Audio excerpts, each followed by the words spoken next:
Ahoy! This is Harry Hansen reminding you to like and subscribe to the show on YouTube by going to youtube.com at the Get On With It podcast and clicking the subscribe button. Or just search YouTube for the Get On With It podcast and leave out the spaces. Either way, it's as easy as falling off a log. Thanks a bundle.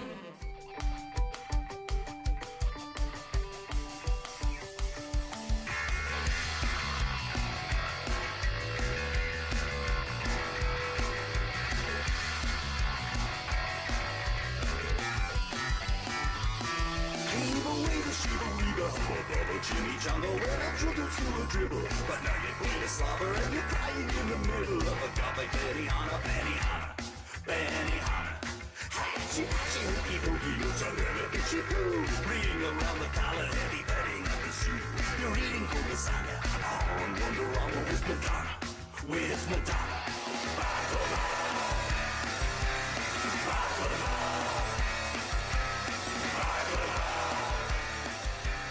Baklava. All right, everybody, welcome out to the Get On With It Sports Show. It is Wednesday, February the 4th, 2026. Jersey Johnny coming at you with me, as always, none other Mr. Radio Pete and Mr. Harry Lug Nutz. Say hello, gents. Hi, everybody. Greetings. And salutations. How is everybody on this fine evening? You know, Well, I could complain, but no one listens. Who would listen? Yeah, exactly. I'm ready to not be cold anymore. Yeah, I'm agreeing in there with you there. I like enough is enough already. Yeah, you guys have had a I'm- really rough go of it. It's been What the fuck are you doing over there, John? Speaking of ice. Speaking of ice, Jesus Yeah. Christ. and it hasn't been like I grew up upstate where it snowed and then the snow stayed on the ground for the winter. You know, it wasn't Right. brutally cold all the time, but it wasn't like here on Long Island where it snows and then 2 days later it melts. Even for me, I'm sick of it now. It's literally been weeks where it barely, gets over 30 degrees. yeah, it's ridiculous. Like the first time it got over 30 degrees here from before it snowed, right, was the other day, like 2 days ago. Well, Monday, I think it was Monday or Tuesday. And it's going to Monday. be like another week till it gets to 30, 3 or 34. Mm-hmm. And Donna was going, well, by comparison, 32 or 33 or 34 when compared to 19 is nice. And I'm like, yeah, that's the first 4 minutes you stand outside. And then it's not so nice anymore. And it's not so nice, right? Exactly. Other than that, So I just Feeling had good. to. Sorry All about right, that's sorry the about Old Man Weather Report. Old Man Weather Report was brought to you by Ben Gay. I gotta Ben tell Gay, you, when it's cold outside and you need to shovel the walk, Ben Gay. It's actually brought to you by. yeah, go ahead. No, I was going to say it's actually brought to you by. I'm having a little bourbon from Garden State Distillery, and it's called Supercock? Proper Proper cock. cock. I Proper thought it was Cock. super too. Yeah. Super Cock. Well, whatever turns you on there, buddy. It's an old-fashioned proper cock. There you Well, go. Old You know, fashioned. Fashion, not as long as fashion. it's an old-fashioned proper. Yeah, it's not old-fashioned. It's old-fashioned. Old fashioned. Yeah, Yeah. yeah. I think they left As off the I- kids say. That's Well, right. Apparently, they don't have ED. So there you go. I don't know. Yeah. Old-fashioned ones did, that's for Yeah, sure. yeah. Well, yeah. Yeah. That's, It's got a what bow some of tie. our It smells audience like Old does. Spice. This is very true. Man. That stuff isn't going to help. Yeah. If you've got ED, don't drink this. Unless you dip your cock in it. Yeah. Then you'll have Only an properly. old-fashioned super cock. Yeah. Proper cock. Old-fashioned super cock. So, Anyway. 4 days away from the Super Bowl. We are. Yippee-yi-yo-ki-yay. This is- Uh, I don't another think thing I've been I'm kinda- less interested in a Super Bowl ever. I'm kind of looking forward to not talking about football, at least for a couple of weeks. I'm kind of I not, said like this in the maybe last not going to show, watch too. the Yeah, Super Bowl. you're not wrong. I'm kind of not. I'm not over it. I'm never over talking about football. But yeah, Harry, you're not wrong either. There have been some Super Bowls that I've anticipated less or looked forward to less. Not that I'm looking forward to this by any means, but this, if those ones rated a 0, this is like a 0.5. How's that? Yeah, what was it? What was the World Series a couple of years ago? The Texas Rangers and the Arizona Diamondbacks. Yeah, or Rangers something like that? Diamondbacks. Yeah, it was Yeah, about. this is how I feel about this. Gotcha. Yeah. See, I'm a little bit more excited than you guys because of You got your Sam Bradford Darnold in it. I got my Sam Bradford Darnold in it, SBD, as his friends call him. So I got my Sam Bradford Darnold in it. And also, I did live out in Washington State for a brief period, and I have a little bit of affection for the Seahawks. There you go. But I'll tell you what, man. And look, the Seahawks are a really good team who probably have not had enough media coverage all year. That's for sure.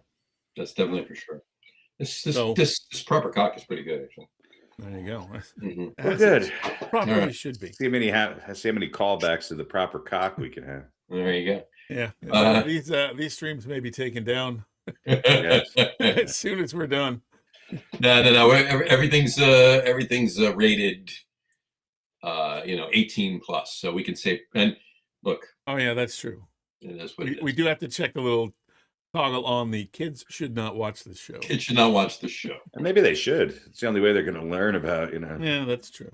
It's not the harsh realities of life. How great David Wright was. And I'm glad you said that, because I just got 1.5 things, if you will. Just touch on baseball really quick before we get into the beef of tonight's show, right? So if we got a baseball theme for the moment. Just continue. And graphics will catch up to you. There you go. So I just want to say, we're talking about the weather. It's cold. It's freezing here. It's worse here. It's worse here in Jersey and Long Island than it is out in Denver by Harry. But well, it always is, yeah. And talking, and Pete, you said before, the snow stuck around and everything. It's not like it does in Long Island. Like a couple of days later, it's melted, or like it does in Denver later that day, it's melted. But whatchamacallit. But on that note, to make everybody feel a little more warm and fuzzy, pitchers and catchers have reported, and spring training is not in full force yet, but it's ramping up. So baseball is on the horizon. Hope will spring eternal soon. Let's put it that way. I just hope they don't, the baseball itself doesn't screw things up with some stupid, wacky, whatever they like to do. Right. I hear. Listen, it's primed for everyone who doesn't love the Dodgers must hate the Dodgers now, right? That's where we're at. Every other fan who is not a Dodgers fan, who is a baseball fan, will now hate the Dodgers and want them to lose and never win again. Exactly. So everybody roots for their team until their team is out of it, and then they root for whoever the Dodgers. Unless they play the Blue Jays or the Red Sox, or the Orioles, or the Rays, or until further notice, they're the champions. And well, let me ask you a question there, Harry. Seriously, if the World Series this year happens to be the Dodgers versus either the Blue Jays, the Rays, the Orioles, or the Red Sox, you're rooting for the Dodgers? Yeah. All right. The Red Sox. So that just proved proves the theory there. I gave the Red Sox a little bit of grace when I first, when I wanted them to win their first World Series, and since then they're just I can't stand them, and that's going back a long ways. The Red Sox aren't going to be there anyway, so it doesn't matter. No. But the Blue Jays, the way they handled all the bullshit with Big Papi and the Yankees lose, fuck them, and I'm glad Bo Bichette left. I don't like the Blue Jays. So am I. Yeah. Me too. As you can imagine. Well, I know you guys are happy, yeah, because you guys have an owner who doesn't have a hard cap at $304 million. Yeah. Well, and more importantly, he's letting the guy that he hired to run the team, it seems like, actually run the team. Oh, God. I mean, if you listen to Mets fans for 2 months there, you would think he was, like stabbed Lee Mazzilli on the subway or something. Listen, they almost did, really. Right? I will be as happy as anyone else to be proven wrong. And we got a comment here. That somebody's rooting for the Expos, actually. Yeah, Expos were a good team. And did they just get defunct, or did they actually become somebody else? They're the Washington Nationals. That's right. Expos are the Nationals. Yeah. So go Expos. So Dave, other than root for the Nationals. Other than one brief, season with Jaden Daniels, is there a worse city to be a sports fan in right now than the District? Yeah, probably not. Well, I mean, you could say Cleveland. No, because they get the. You could, listen. I think you could say New York, in the sense that. Well, but the Yankees and Mets are at least good. Yeah, Yankees but we almost got there and didn't. Well, but that's better than having the worst basketball team. One of the worst. Is it? I guess the Capitals are good, but yeah. If everybody just sucks, then you go, okay, everybody sucks. No, trust me, that's bad. But that's like sort of the eternal question that people have, right? What's better? Not even get close. You don't want to have. You don't want to have the worst. Get on the cusp and then not get there. It's horrible. Yeah, we should go around. Not tonight by any means, but we should do a little digging, if you will, and figure out what the worst city is for all the four. But historically, one of the best. Especially when you combine. I mean, the thing now with DC and Baltimore is that I think there's oversaturation in that market of pro sports teams. So but historically, going back, not that long ago, yes. The world does go back prior to 2001. Really? Yeah. But nothing. What a great small market, sports town. Yeah. But not so much in those last few days. Not so much in the last little bit. So also on that note, on a baseball note, we mentioned a couple weeks ago, Carlos Beltran was chosen to go into get enshrined in Cooperstown in the Baseball Hall of Fame this year. He has decided he will go in as a New York Met. Wow, you guys must be so proud. Pete? Maybe. I wanted him to go in a trash can as an Astro. No. I want his bust in the hall to be him. Part of his shoulders with a bat. Yeah, just sitting there, sitting in a garbage can. I think, and a ball a little further out. By him. Now they get to make a speech, right? Oh, God. So I think when he walks up, there should be like a guy in a ball boy uniform following him, banging on a trash can as he walks up to the lectern there. I think that would be awesome. Who did Beltran play for? What, 4 teams? 4, yeah. He played for the for the Stros. He played for this. Well, no, 1, 2, 3, 5 teams. 5 teams. Because didn't he play for Kansas City? He played for Kansas City first, then the Mets, then the Astros, then the Yankees, then Yankees, then Astros. Yankees and Astros. No. He was with the Astros after the Yankees. Yeah. Or maybe went back and forth. I don't know. I forget. Down a rabbit hole. I think his knows the answer for real. I think his last year was with the all right. So congratulations to Carlos Beltran. What's your half thing on baseball, John? No, that was the half. That was the half. Okay. The half thing was the pitchers and catchers. What's the full? Oh, okay. All right, that's it. There you go. So we're moving on to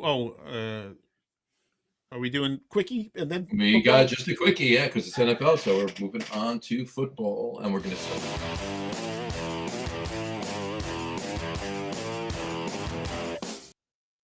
Who's the girl with the sunglasses on in that graphic? Some chick whose picture popped up on the interwebs when I typed in just a quickie. Oh, okay. I'm not sure if it was the first picture, but it was the best of a bunch. It was the best of a bunch. There you go. Yeah. Gotta love it. All right. So today's just a quickie is NFL history. So, NFL history. I'll be back in a little bit. So I'll take Steve Grogan for 200. I'll say Chad Pennington. You're both right. All right, next touchdown. The answer is Bart Oates. The answer is Bart Oates. It is actually. How did you know that? That's so weird. Anyway, all right. So it's one question in 3 parts, but so here we go. Who played? You can rapid fire these. You don't need to. Well, you can rapid fire them. I'll rapid fire. You rapid fire back. Who played in the first ever NFL playoff / championship game? Giants and Bears? Close. I'll explain why in a minute, but it wasn't the Giants. It was New York something else. And I'll say the Dolphins and the Chargers. I thought it was the Titans. The Titans and the Tampa Bay Devil Rays. One of my New Year's resolutions is if I'm going to be wrong, I'm going to be as wrong as wrong as possible. It was the Texans and the Titans. Yeah. It was All right. Inter Milan and the Argonauts. That's right. And John McEnroe. And there you go. All Who right. was it, John? Tell us. So in the first planned NFL playoff / championship game, Harry was right. It was 1933, and that was the Chicago Bears versus the New York Giants. But that wasn't the first one. The first one was the year before, because up until 1932, it wasn't the NFL. It was the NFL, but they didn't. The winner, the champion of the league, was whoever finished at the top of the roster. Yeah. So they didn't even have playoff. They didn't even have a playoff game, right? So in 1932, they had a tie. So they had to have a one bonus game, one playoff game championship. And that's what started it, because everybody loved it. So they're like, all right, let's keep this going. And then they took the two top teams and had the championship from that. So I was right. So, but the first one was the one that wasn't planned, and that was in 1932. And that was the Bears versus the Portsmouth Spartans. There you go. Right? And the Portsmouth Spartans were from Portsmouth, Ohio. And they were in existence from 1928 to 1933, when they moved to Boston. No, Cleveland. No, Tampa Bay. Texas. Minnesota. No. They moved to Detroit and became the Lions. All right, great. So technically the first playoff game was the Bears versus the Lions. The Bears won that, by the way, 9-0. It's a thriller. And the first planned one was the Bears and the Giants in 33. And the Bears won that 23-21. The year after that, 1934, it was the same thing, Bears Giants, and the Giants won that 30-13. That was the sneakers game. I would have taken the under on that. There you go. All right, so there you go. That's all. That 9-0 game was 3 safeties and a field goal. Well, no, because they actually I'm joking. We don't have to explain it. No, it was bad. Sheldon. It's supposed to be at Wrigley Field. It's supposed to be Wrigley Field, and they had to move it into the Chicago Stadium, which is indoors, and the field was only 80 yards long. So every time the team got past the 10-yard line, they moved the ball back 10 yards and then continued on both ends of the field. I wonder if they'll do that for the World Cup, because they're going to play in Los Angeles, and the stadium they built was not, I think it was not wide enough, maybe. Not wide enough. So maybe they'll, What she said. I think they had to take out some seats or something like that. So Weird. Or maybe they'll just allow them to. If you're taking out a seat, then it's definitely wide enough. First 2 rows, are in play there. But all right, just a quickie. Thank you very much. So let's move on to what you've all been waiting for. Football. Desperation for Stafford. 8 seconds left. Lug Nutz near side to go. Is he out of bounds? Oh my God! With 3 seconds. They're going to run the clock. That's going to do it. The Seahawks soar to Super Bowl 60. Do you think he had that line in his back pocket? Yeah. The Seahawks soar to Super Bowl 60. The water chickens, never underestimate the power of alliteration. That is nice. Water chickens are in. The water chickens are in. Well, look, that's the guy who brought you Lake Placid. Do you believe in miracles, right? That was him. That's Michael's, right? Yeah. I don't know. Unfortunately, real side note. Unfortunately, we have to listen to Chris Collinsworth do the Super Bowl. We do. Yeah. Oh, you could listen on the radio. Sure, I'll go outside of my shed. My television. Or you could just. I don't even have a shed, but I'm going to go get one just to watch the Super Bowl. You could pay the NFL. Go to Sears. Yeah. Get yourself a shortwave radio. Yeah. You can pay the NFL, and then you can listen. The problem is who you don't know who's doing it. You think you're going to get somebody good on the radio, and you don't always get it these days. No. Well, but you could listen to both teams, Homer radio broadcasts. Right. So you do have the option. So chances are, you might have to listen to 2 because one guy. I'm going to listen to Shia LaBeouf's live stream of the Super Bowl. But he's just doing it from home. He's watching the game. Yes, he's going to do it. He's going to do it in the character of an autistic pirate. It'll be great. I like trains. So We probably don't have to talk too much about the championship games, but No, we don't have to talk too much about them. Look, Sean McVay's too smart for his own good, right? yeah, and so is Sean Payton. Yeah. You know, I mean, he kicks that field goal, that game is completely different. Yeah. It's a different game, but here's my concern too with the Patriots. Yes, the first half of that game, the weather was not bad, and then of course it came in, and it came in pretty hard. Neither team could really move the ball, and you know, May's mobility really was the deciding factor in that game. Sure. But yeah, I could not believe that. You know, they were up 7-0. They had a chance to go up 10-0, and it's very unlike Sean Payton to not take. You know, this is a disciple of Parcells. What does Bill Parcells do there with a backup quarterback and a set? He kicks the field goal. Take the points. Yeah, I mean, always. I don't even care if you're Dan Campbell, right? Yeah. Dan Mr. Campbell might have even kicked the field goal. Dan Campbell with a backup quarterback would have taken the points. Well, he would have faked it. No. He would have faked something first, tried to get them off sides, then had 3 timeouts, and then kicked the field goal. Campbell only kicks it when it's the end of the game for the tie. Yeah. Other than that, he's going exactly. for it. But I mean, listen, that's had they made it, that's a different story. But if you're watching that game, you're kind of feeling like maybe that early rush was their really their only chance to get in the red zone. Yeah. You're not wrong. And look, it kind of goes against, like, I know it's not the same old NFL as when we were young, but you know, some of those things, you kick it, you put the points on the board. If there's a penalty, you don't take the points off the board, you know, which gets done now with extra points sometimes and field goals. So I don't know what all the success rates or non-success rates are, but boy, there's certainly an example of where you could go old school and go up 10-0. I mean, this is and look, the weather. I mean, the weather worked in the Patriots' favor only in the sense that, as you pointed out, it was May's mobility. I mean, how many times did he run on third down for first downs?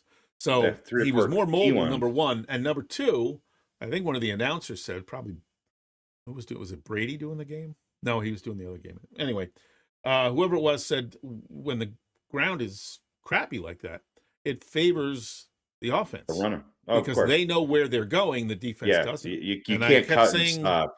Yeah, I'm like, don't you have a spy on the quarterback?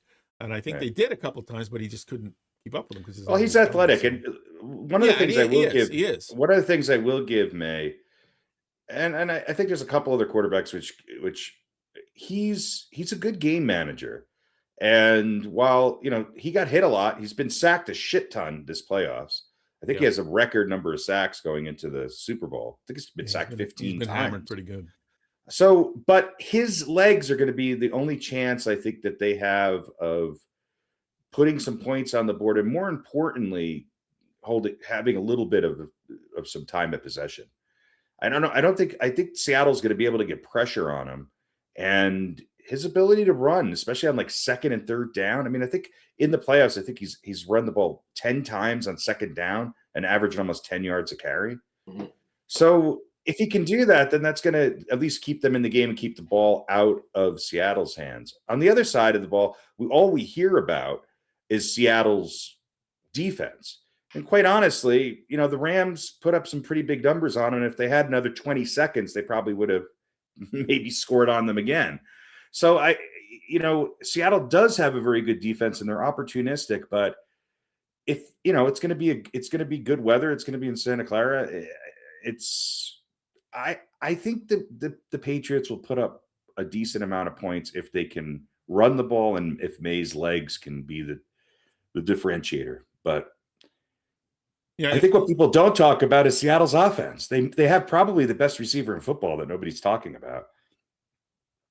And there's a reason why Sam Darnold is a lot better, is because you saw this with Daniel Jones. You see this with a ton of quarterbacks. If you give pocket passers time to actually pass, then they can do what they're good at. And Seattle's got a better offensive line, I think. They've got 2 good running backs, even though their third running back, which is maybe their best, is out. They've got weapons on the outside, and they know how to control the game. And there's not a hotter team in football going into the Super Bowl than Seattle. Yeah, and if Nakua gets out of bounds on that final play, then it's a 60 some odd yard. They were down by 4. Yeah, that's what I mean. It's a heave-ho into the end zone. Oh, heave-ho. I thought you meant 6. What's the word I'm thinking of? Hail Mary. There we go. Hail Mary. It's a Hail Mary. I think he was at the 50, and they would have had 3 seconds. So no, Seattle would have had a shot at it. Yeah, McDonald's a good coach, and they I think in today's football, it really comes down to game management. What you have to do is you have to really be strategic in not letting your opponent have the ball back with a chance to tie or win the game. And 13 seconds. They did a pretty good job on it. Their special teams have also been a differentiator here. They've got one of the best kickoff returners. I think it's Seattle's to lose. And I don't think it's a foregone conclusion that they win. I mean, I'm a little surprised that the spread is only 4.5 points. Mm-hmm. I also wouldn't say, LA, put up some yardage on the Seattle defense. LA's a damn good team. Well, it's a really good team. That's the other thing is I think Seattle went through better teams to get there. Not only they definitely did. Not only in the playoffs, but definitely in the regular season. I mean, look at that division that they had to play. I mean, other than the Cardinals, I mean, that's 6 games that no other team in the NFL had to go through. This year. Yeah. Well, there's a lot of discussion about that we can have, and I have a couple of things I want to chat about, but let's do that on Sunday. Yeah. Yeah. By the way, folks, we'll be on. What time are we doing it on Sunday, John? 12 noon Eastern. 10 a.m. Mountain Time. 10 a.m. Mountain Time. There you go. You get it out of the way, Harry. Then you can. And we'll be done by 10:45. 45, 50-minute show. That's it. Done. That's what we do. Pop needs to get coffee. Because I'll take that break from my chili at that time. I don't know what that means, but cooking my chili. I know. I'll take that break from my chili. He's gonna stir the pot a couple less times during that time. Well, you'll live see from the chili pot. Yes, stir the chili. We're still doing the picks. Shut up. Pretty much.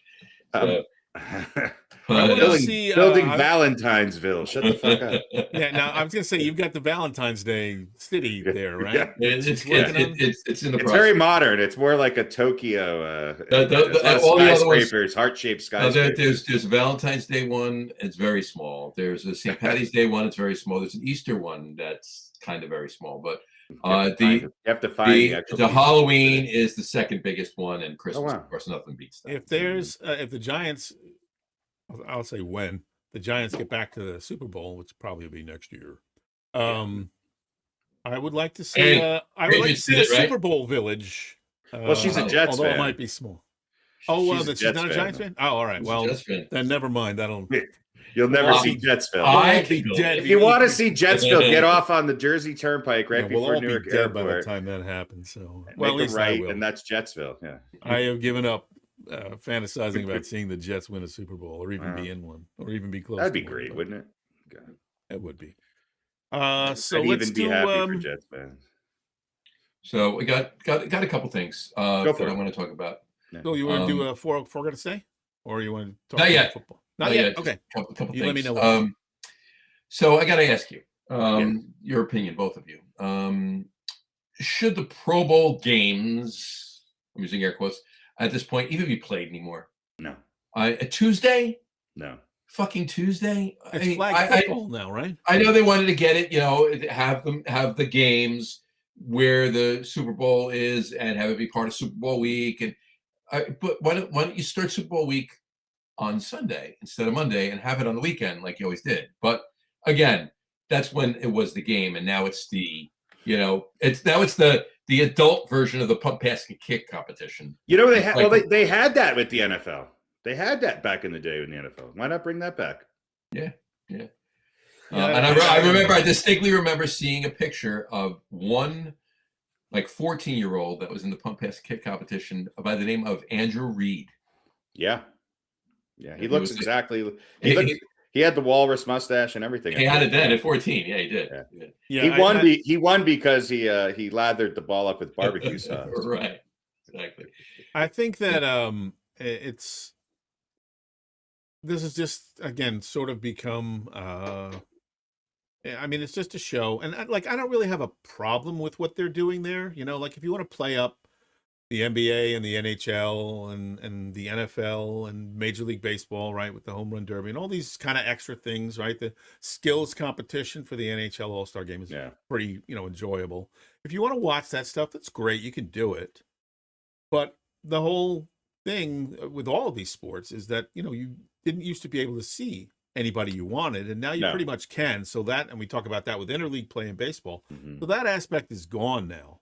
Right. So yeah, if you want to have fun with it and play flag football, and everybody opts out of the Pro Bowl too. I just want to people opted out of it. So I don't have an issue with it, but it's here's what I would say as it was, and it never will be. Let me just say this really quick. We have a league, okay, and we'll get to more Hall of Fame stuff in a minute, but we have a league that Bill Belichick doesn't get into the Hall of Fame. Yeah.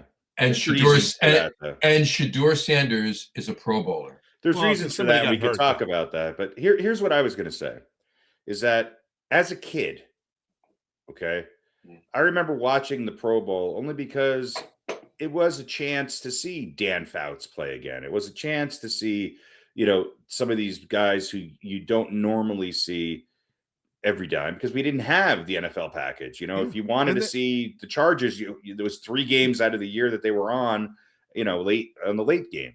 Yeah, the best players in the league are all on the field at the same time. And they're all there and they're all playing. And one real quick thing, Steve Young was talking about this earlier today, about how he played in the Super Bowl. The next week went and played in the Pro Bowl. And he said that because of the advantage that the defense has in the Pro Bowl, he walked out of the Pro Bowl feeling worse, more sore than he was from the Super Bowl because Bruce Smith was beating the piss out of him in the Pro Bowl. So, same thing when you hear people talk about, the NBA All-Star game back in the day when, these guys, there was just a little bit of a different competitive spirit and there wasn't the pampering and there wasn't the prevalence of injuries. And if there was, either they played through it or they didn't. There wasn't this kind of constant monitoring. And so look, if Tuesday night, what kids are going to be watching the NFL on Tuesday night? Are any kids even watching it anymore because they don't know what the Pro Bowl really means? So I don't know. It means nothing to them. Because it hasn't, or does it? I don't know. Well, but it hasn't meant as much once they put it in between the end of the season and the Super Bowl, right? Because then nobody from the teams going to the Super Bowl is going there, right? I think that was like the first stab. But if you're, I don't know how many years ago that was, but if you're a 10-year-old kid, have you even seen a Pro Bowl that meant anything in your entire life? No. Well, here's the other thing I'll say is that if you're not from a rich family and you can't afford the NFL package or YouTube television or all of the other streaming platforms, in some cities you're going to get 1 game a week on national television. On Sunday. Well, and sometimes there's times out here, even in Denver. I'm in a big city, and I don't have the NFL, so it's like. I'm watching sometimes garbage. You can't even find your local game. And the red zone isn't free anymore, or whatever the one was that showed. So it's all about getting you to pay money for all of these different things. Which channel is the game on? Oh, it's on Prime. Well, great. I have to get Paramount Prime. Or it's on Prime. It's like I can't even get it on cable television. Netflix or and all of that. Hulu look, and all but it's not. It's not democratic. It's not, a kid can't watch if you don't have all that fucking TV. Shit, then you're not going to watch it. Yeah. Fubu, we watch. It's like all the streaming stations that nobody listens to this on. Speaker, Sneaker, Stitcher, Lemonade TV, OnlyFans, Lululemon television. So Boo TV. Yeah. We've made it easier to access everybody or anybody that you want to watch, but we've made it more prohibitive because of the expense. And most people don't really care about their teams. They care about Oh, it's fantasy too. football and prop bets and things like that. And I'll tell you what, this Super Bowl, I'll say it, it's a fact. Ratings are going to be way down from the last couple. Because why? Because Taylor Swift won't be there. No, I'm serious. No, you're not wrong. I'm serious. I'm not laughing at you. I'm laughing because you're right. Yeah. Sam Darnold is not dating Selena Gomez. So it's, Who is Serena Gomez? Serena Gomez, she's somebody Selena's twin sister, actually. Exactly. Yeah, she's not bad. But she's not going to get anybody to watch. She's not going to get young and old women to watch the Super Bowl. You're not wrong. So we all agree. Just announce the list of Pro Bowlers and not have anything. Or why do we even need the Pro Bowl? I mean, the All Pro means way more than a Pro Bowl, especially with the substitutions and everything. I say if you want to have the game, go ahead and have the game. Play flag. Have the actual game. Because there are people who love that aspect of, and I'm kind of one of them, although I don't watch it for the NFL because they're such money grubbing fuckers. But I mean, all sports leagues are, but that's the a NFL term. in particular. That's a term. Yeah, that's a trademark, by the way. But that's one of my favorite things about baseball and the NBA. Those All-Star games is, I don't care if they don't play any defense in the NBA. Right. All these guys are out there and they're having fun. For the most part, For the most part. Well, I mean, it was basically we're already seeing people planning injuries right before the All-Star break. SGA is going to be out and be reevaluated after the All-Star break. Yeah. So it is what it is. I think the baseball All-Star game still has some cachet. Even though I hate it, I think the home run derby is a big draw for people. It is. Yeah. But it's also on regular television. Right. Yeah. Actually, did you guys see there was a couple of players that are not going to be playing in the World Baseball Classic? I guess because they were not allowed to because of their contract. So their contract, and he had surgery. As Mets fans, you should be all for that. Mm-hmm. Yeah. Well, yeah, we know how to. But the point I was going to make is that look, Major League Baseball loves that thing. Right. And to promote baseball, to promote Major League Baseball around the world. Right. And now you got guys, a couple of, I forget the names, but they were big stars, names that I knew, which means they, were of some stature at least. Right. And now they're not going to be playing. So I will see if Major League Baseball kind of gets with the owners and says, hey, you got to, or at least tells the players union, make sure you guys don't sign that bullshit in your contract so that they can at least play if they want to. Right. If they don't want to. Now, maybe in some cases it's an excuse. They just don't want to play. So they go, contractually I can't. But I think you can look up the terms of people's contracts. I think that's the difference. I think in soccer and in baseball, I think there's a lot of people who do want to play. There's people who want to play. Yeah, they definitely want to play that. Yeah, but if they can't contractually, then I would think that the players union would be like, I don't really. It's all bullshit. You don't have that. Half of Team Italy is from the United States. It's just like it's half of most of the teams are from the United States, or from South America. except for Japan.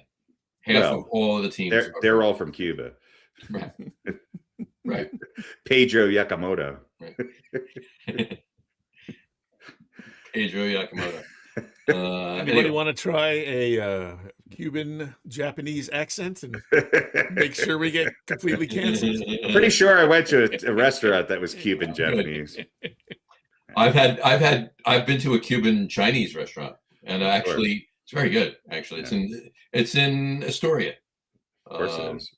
It's on Broadway in Astoria. That's right. Nueva York. It's also a jewelry store and a bicycle shop. No, just food. What's weird is it's not fusion. They have Cuban food and Chinese food. Sure. It's called the food court. See, that's the way it should be. Right. Anyway. All right. Let's go. Next. All right. I'll ask both of you, but this pertains mainly to this part of it pertains mainly to Harry. Harry, what are your feelings on the Giants hiring Matt Nagy as OC? I'm trying to be positive about it. Everybody's saying trust Harbaugh.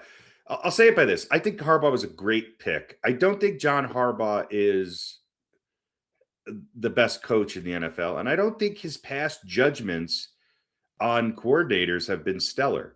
Mm-hmm. And I think Nagy, while he won a couple Super Bowls with The Chiefs, Yes, he wasn't calling the plays. But, And if you look at what he's done with young quarterbacks, he's never been able to get any of them. And I think there's a list of 5 or 6 that, seasons that we have to judge him by. but look at the quarterbacks he had to use. Right. And now look at how Trubisky and Justin Right. Fields. Well, but look at some of the other ones that are on that list and how they've now become better after, he's been on there. Like who? Well, who else was on there? I don't know. I can't remember. He only had Mitch Trubisky and Justin Fields in. Well, he had 2 other people. There were 2 other guys. Yeah. I don't think neither one of them. Actually, I just saw. Well, they were, but they were back this the other day. Right, but they were backup quarterbacks. He's not putting time into working with a backup quarterback. The 2 starting quarterbacks he had during his tenure in Chicago were. Well, I'm talking not Chicago, because he was also a quarterbacks coach and an offensive in Kansas City. He was in Kansas City, went to Chicago, went back to Kansas City. Well, I was listening to somebody mentioning 4 or 5 quarterbacks that he had. Yeah, and the QB ratings were all like in the 50s. 30s. I get it. I saw that same rant. Whoever it was basically saying every quarterback that this guy's worked with has done nothing. Here's 2 things that are making me be like you said, Harry. Be positive about it. Okay. One, until the first game and the shit emojis. Well, then of course. Well, that's going to happen regardless. Even if they're doing well, that's going to happen, right? Yeah. But the first thing is when he was in Chicago. He was in Chicago, head coach in Chicago for 4 years. Again, he brought him to the playoffs. They won the division his first year, which Mitch Trubisky. Okay, yeah. And they went again. They went again to the playoffs as a wild card team. So 2 of his 4 years. 4-year tenure in Chicago as head coach, they went to the playoffs, and one of them they won the division. And he's a disciple of Andy Reid, as was or as is John Harbaugh, right? So I'll stay. I'll give it the benefit of the doubt. But the other thing I have to say is I'm fairly certain that if he shits the bed, and Justin Fields, Jackson Dart looks like shit next year, and they correlate it directly to Matt Nagy, something tells me Matt Nagy's gone after next year. So, but do we really want that? No, we don't. We don't. And I feel like this constant stream of coordinators and everybody firing them. I wanted Cliff Kingsbury. Well, everybody did. But it seems like it was. Like Kismet, almost like it was with John Harbaugh. John Harbaugh was let go from Baltimore. Boom, the Giants pick him up. Todd Monken gets hired by the Cleveland Browns, so he can't be the OC. Cliff Kingsbury gets let go by Washington. Hey, come on, you know what I mean? It was almost like it was laid out, like the plan was there in place. Yeah, but he didn't want it. But he did. But yeah, well, it wasn't him. It was they chose Matt Nagy. I didn't read anything where Cliff Kingsbury declined the position. I don't think it was offered to him. I don't think they offered it to him. Yeah. So, but anyway, look, staying positive. We'll see. Staying, giving the benefit of the doubt. We'll see what happens. Now, on that note, Pete, I'll put it to you. How do you feel about Frank Reich being the OC for the Jets? Well, hopefully he'll be a steadying hand. I part of me says at least now, he's not a hot young up and comer, right? There's a bit of a track record, some experience there, and maybe that'll be a stabilizing force. So in that sense, I'll say it's good. Looking around at some of the moves, I don't know who else we would have gone with. So, and the fact that, but however, on top of all that, there's the whole, apparently the story is that Aaron Glenn met with him and said, okay, the job is yours if you want it. And then went back home and Woody Johnson said, no, you're going to call the defense. We're paying you $10 or $12 million, whatever it is a year. We're not hiring. Who was it? It was for the defensive coordinator. That was Wink Martindale. Wink Martindale. Yeah. So, but I guess Frank Reich had enough Well, Aaron Glenn's not going to call an offense, so right. No, but he had enough cachet that I guess Woody was okay with him. But and I'm sure Frank Reich's best friend might have had a little to do with it. Who's that? That would be Mr. Boomer Esiason. Oh yeah, well, Boomer, whatever. They went to college together. They've been friends ever since. Good for him. So yes, experience, a steadying hand, track record of some success. Fine, good hire. There's nobody else out there, I think, that I would want better. Harry? But, well, maybe we'll put it in the win column, I guess, for the Jets. I think it's a good move. Notice. I think I like that from a personality culture standpoint for the Jets. I don't know. Here's my take. I don't mean to be cynical. I think that it matters. Don't mean to be cynical? I think it means far less. I think the coordinators are only as good and as important as their head coaches allow them to be. Right. And there's certain coordinators who do really well in certain situations, and then they leave that situation. Excuse me, and they're worthless. And then, and then sometimes they go back and become head coaches again, a la Robert Saleh, which I couldn't understand. That's going to be interesting down in Tennessee. Yeah. So I don't know. I think if I'm some of these people, I think I'd rather be a defensive coordinator and, with the 49ers than be the head coach of the Titans. Hmm. I think, look at Josh McDaniels. I mean, do you think he prefers being the offensive coordinator for the Patriots? There's something there. So my hope with the Giants and the Jets, and I'm a little less confident in Glenn. I just hope that they can kind of find that some consistency. Stop changing the coaching staff every year. Stop blaming the offensive coordinator because your quarterback sucks or you have no offensive line. Right. I agree. No, the Jets are not going to do that. Glenn, I think Glenn. If the Jets have another year like they did last year, I mean, unfortunately, Glenn's got to go. Right. But that's the other thing about the. And then maybe this is maybe signing. This is the guy who's going to replace him there.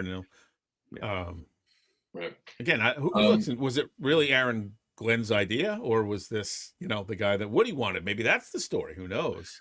I don't think it was Aaron Glenn's idea. We did hear the rumors. Maybe Boomer had dinner with Woody and said, "Hey." We did hear the rumors that John Gruden turned it down. Turned it down. And he's another one. I mean, I think Gruden knows where his bread is buttered.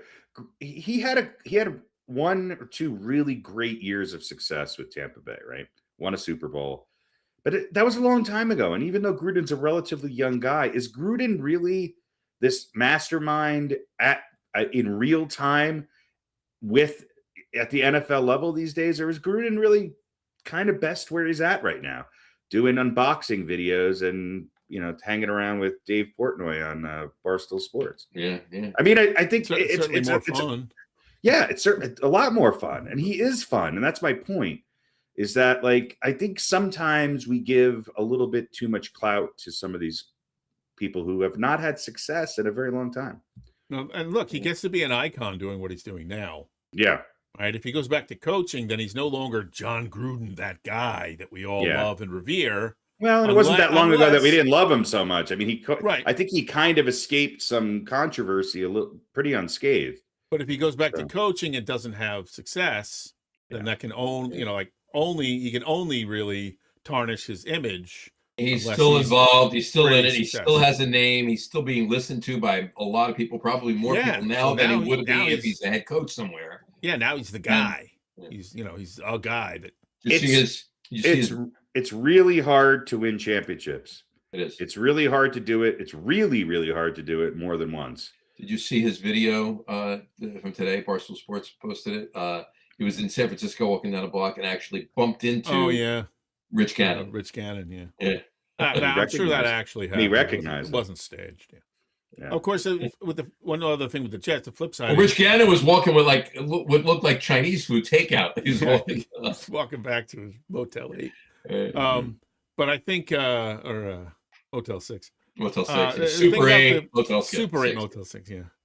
The thing about the Frank Reich signing now is they could go, if they have a terrible year and Aaron Glenn gets fired, they could go another way But then you're probably going to lose your OC. Yeah. You know, if Glenn gets fired and they don't promote Frank Reich, so he might walk. So that's potentially we'll see. Limit Right. your possibilities. Well, again, And maybe Glenn can focus more on what his strengths are. Wright could take See. over the offense, and you will see. I mean, we'll see how it goes. Yeah. we'll see. So I got a question for both of you, and then we'll move on to one last thing, and we can move on from there. Is this a question of the day or No, just just a football question based on what we were just talking about. Go. Who is the best right now? Right now at 8:41 p.m. Eastern time. Who is the best head coach in the NFC East? We don't know. Well, that's an answer, I guess. Well, because I mean, based on past. Obviously, based on they're not playing right now, so yeah. Who's the head coach in Washington now? Dan Quinn. Yeah. And Brian Schottenheimer's down in Right. Dallas. And obviously Nick Sirianni, sorry. I confuse his name every now and then. And obviously John Harbaugh. So who? I mean, Sirianni's had the most success. He's controversially agree. sloppy. He's chaotic, but I'll tell you what, there hasn't been a more consistent team in the NFC East than the Eagles. If all four of those head coaches were available and you had a team that needed a head coach and you could have any of the four, who are you hiring?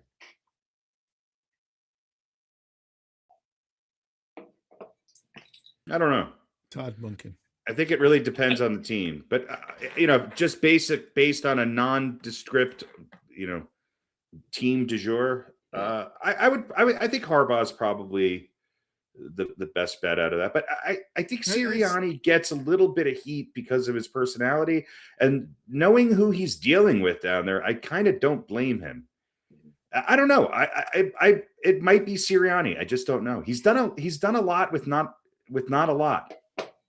Well, we'll find out you can, in the next season or two. So. You can put a knock on Harbaugh too, and that I can, and I do. He's had, and he hasn't had more. I'm success, not as. I don't think he's.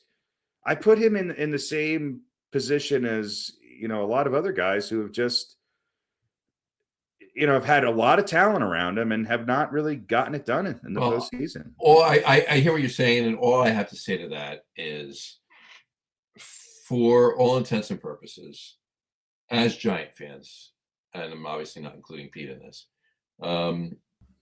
let's just enjoy this until. There's nothing to enjoy. He's a head coach. It's football. That's fine. Well, no, enjoy the possibility. Finally, that's all we have every year. Possibilities. No, I know, but you got to admit, since Tom Coughlin walked out the door, this is the best place people were jerking off when Brian Dable was announced. People were, who? Yeah, a lot of people were excited about Dable, especially because there was the package, right? It was Shane and Dable. They're going to turn this thing around like they did in Buffalo. Yeah. Shane and Dable. Why do we should write a book like Cain and Abel, Shane and Dable. Okay. No, I agree, John. I think it's very much like a Tom Coughlin hire. The difference is that Coughlin had never gotten over the hump before he got here, and he did it twice. Harbaugh's already been there. But Tom Coughlin also, and you're right. Yeah, you're right. He's been there. I've said it before, and I hope Harbaugh becomes the first one to break this. There has never been a head coach to win a Super Bowl with two different teams. Never. I'm just happy. I'm happy he's here too. Which team did John Harbaugh win with? With the Ravens. Yeah. And how many years was he there? 18. A lot. How many years did? And he didn't win with Lamar Jackson. He didn't win with Lamar Jackson. Hold on. Yeah, but he had a great defense. Let's look at this for a second. Let's look at this. Okay. And I don't want to get down a rabbit hole because we need to get on with it. Okay. But here's the thing. This is my take, and you have at it after I finish. But here's my take. He had with the exception of 1 or 2 years, they were in the playoffs every fucking as they year. should have been. Okay. And he got beat by a better team that year. Sometimes. Most of the time. He got beat by good teams. And it was either Pat Mahomes. Yeah, and we all know it. Or Buffalo. Or Tom others. Brady. Yeah. Or Peyton Manning. Or so they lost a couple games they shouldn't have lost in there. Maybe, but they were competitive games. And it's not like they got blown out by a weaker team. Here's what I will say. He was there all the time. Now, I'm not saying that he's not going to have that same thing in the NFC. Certainly he can, right? But my point is, it's not everybody, and I had this argument with somebody last week. Everybody is quick to say, he did fucking nothing after he won that Super Bowl. It's 18 years, one Super Bowl. Nobody has. There every fucking year. Nobody has. That's my point. I said it earlier about, all of this. It's really hard to win championships. Mm-hmm. And, if Mike McDonald or Vrabel win a Super Bowl, do they become the best coach? No, but it's chemistry. And they're the right people in the right situation at the right time. Yeah, 100%. And there's something about being able to take a team and make it a team. You can have 3 or 4. You could argue John Harbaugh had the best quarterback, who was a multi-time MVP, and the best running back in the game on the same team. Okay, that doesn't necessarily mean that he has the best team. Right. And that is coaching and that is front office, and it's all of that coming together, right? It's having good young picks that develop quickly. It's having enough players on their early contracts where you're not having to pay them too much money and you're getting the most out of them. It's about having enough veterans and enough young players and having right veteran signings, yeah. And being able to look at the talent you have and not force them into your system, but get the most out of them. And I think Harbaugh will do that. That's what I am actually hopeful for. Yeah. Lamar Jackson, if you go back 20 years, is not John Harbaugh's ideal quarterback. John Harbaugh was a quarterback, so it's not like he knows what that is. But he understood the talent, and he did, I think, try and turn him into a little bit more of a pass, or at least a pass equal, not run first. And that did help their game overall. He's a multi-time MVP. Now, do I think Jackson Dart is Lamar Jackson? No, but what I think Harbaugh can do this is my point with the Giants. The Giants have the most non-giant set of talent that they've ever had. Mm-hmm. And they have a lot of offensive skill players who we've got 2 or 3 years to really exploit this and make it really good. And I think it's a little bit of harnessing in so that we don't live in the concussion tent. And it's a little bit of finding how you can exploit what these guys' strengths are. And I think that's loosening the reins a little bit and letting the Giants offense be a little bit more wide open. And I think Harbaugh will be able to harness that. So I think the Giants are going to make great strides. I don't think it's a 10-year project. I think it's next year, let's improve. And then in year 2, 3, and maybe 4, let's see if we can get to the second or third round of a playoffs and maybe, win 12 games. Well, we'll see what it's like. I agree. All right. I got one other thing in football. And this leads into question of the day. All right. Quick thoughts. 30 seconds each. Go. This is following the rapid fire that turned into a 30 seconds each conversation. Thoughts on the Belichick and Manning snubs? You want to go first, Pete, or you want me to go first? Yeah, you go first. All right. So from 30,000 feet, it's ridiculous, and it should make everybody irate. Okay? Especially the Belichick. The reality of it is that the NFL Hall of Fame needs to change how things work. They need to allow more people in every year. They should not have this dragging it on, so you have to make the decision between Bill Belichick or if you don't vote for LC Greenwood, he's going to never get into the Hall of Fame. Right. He should be in there. So it's not a snub necessarily, as much as it's this weird process of trying to earn it. There were 5 names. Right. Vote for 3. Well, what if I want to vote for all 5, you asshole? Right. And don't put people on the ballot if, they should have just had 5 on there that were on their last chance and held the other people's eligibility until the next year where they could go in and the way they should go in. Now, I'll take both of them. I'll take both of them individually real quick. Belichick, I think that most people, it was indeed that choice, and it was convenient for them to make that choice, and they didn't have to address Belichick and make him a first timer. So I think it was a mutual thing there. With Eli, I think it's again that choice, and I think Eli will eventually get in. But these people hammering on Eli's record is just ridiculous to me. There's 5 people who have won multiple Super Bowl MVPs. Eli Manning is one of them. The other 4 are in the Hall of Fame. The other 4 are in the Hall of Fame. Yeah. 100%. And Eli is number 10, 11, 12 on multiple NFL, not Giants, NFL records. Oh, I know all this. Yeah. Right. So yeah. I don't care, and some of his best years were on a team that went 7-9. Right. So I mean, he doesn't go out there and tackle the offenses of the other teams. Didn't. I mean, it's asinine. Well, in the years that he won it, he had great defenses, but he also played really well when it mattered. Right. Exactly. And some of the 2 years that they won the Super Bowl, especially the 1 year, probably not his best year until the playoffs. Right. The years where they were way better, they either lost or didn't get in the playoffs because they weren't a good team. And quite frankly, and I've said this many times before we even started doing this podcast, and certainly many times on the show for the last 6 years. Okay. If Plaxico Burress leaves the gun at home, the Giants are 5 Super Bowl because they win the Super Bowl that year. They would have roller skated through that. Revisionist history. Yeah. Johnny's revisionist history. Revisionist history. You might be right.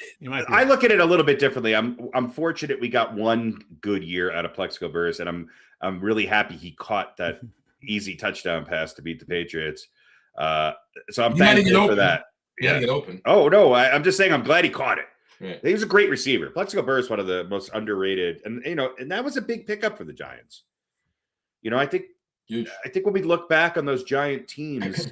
He was on the Giants for a few years. I understand that, but what I'm saying is that it went against the Giants' principle of drafting receivers and never giving them a second contract or going out and getting high-priced free agents. Now, Burress wasn't necessarily – they got him at a little bit of a value, but they went out and got him. And so I give them to Giants. When was the last time the Giants went out and got a big-name receiver? Kenny Golladay. Yeah, there you go. No Plexico Burress either. Oh, hold on. Yeah. Do you know who was the only quarterback that threw a touchdown pass to Kenny Golladay as a Giant? I don't know. What year was that? It's not Dave Brown. Davis Webb. Davis Webb. Okay, Davis Webb. Close enough. Yeah. All right. Here's my take. How many Major League Baseball players have gotten in with unanimous votes? One. The writers are petty. They are. And it's ridiculous that Bill Belichick. Belichick. The nerd's revenge. Yeah, didn't get in. And the Jets fan in me says, I think I said it last show. But they got in. The difference is they didn't get in unanimously, but there's a lot more that got in. Right. They don't have a limit on how many can I still like the one guy that didn't vote for Jeter. Yeah. His reasoning was he shouldn't go in unanimously. That was his only reasoning for not voting for him. It's Thanks, hubris. Pete. It's hubris on the part of these people that are voting. Yeah. And I think it's true for the NFL as well. Yeah. And that was an excuse, right? Spygate. Well, I'm not going to give him my vote because he cheated. So that was their excuse. It's stupid. He belongs in. I think there was less of that and more really of the fact that they could only get in so many people, and they dragged their foot on these other deserving candidates, and they didn't want to. Oh, please. Elsie Brewer should have been in the Hall of Fame for years. But but if Spygate doesn't happen, then you tell me Bill Belichick's not going to. Oh, here's the other thing too, because they changed the rules of getting in. Right, it was 5 years for coaches too, and then just last year, the year before, they changed it to 1 year. So Belichick would have still had to wait another 4 years before he'd be on the Hall of Fame ballot. That and the fact that why are a head coach and obviously and Robert Kraft was on it too, a head coach and an owner is on the same ballot form that 3 elder players are on. Doesn't make any sense. It makes no fucking sense whatsoever. No.